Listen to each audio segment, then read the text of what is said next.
σήμερα. Είμαι ο Παλιάτσος και το τελευταίο καιρό έχω πέσει θύμα μιας τεράστιας αδικίας. Υπάρχει τόσο καιρό αυτή η μόδα με το Rap Challenge και ακόμα δεν με έχει προκαλέσει κανένας MC. Λοιπόν, έχω εδώ στο τετραδιάκι μου αυτό που λέτε το πολύ ωραίο, το YOLO. Έχω κρατήσει κάποιες σημειώσεις που είναι μόνο για σας. Για πάμε να δούμε.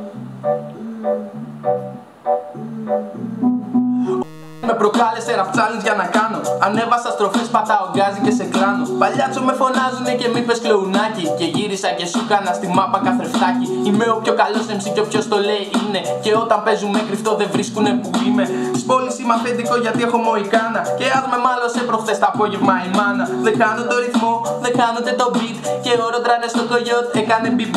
Είμαι ο καλύτερος ολόκληρη τη χώρα. Ο Άι Βασίλης φέρνει μόνο σε μένα δώρα. Σε σένα φέρνει κάρβου να τα αφήνει στην αυλή.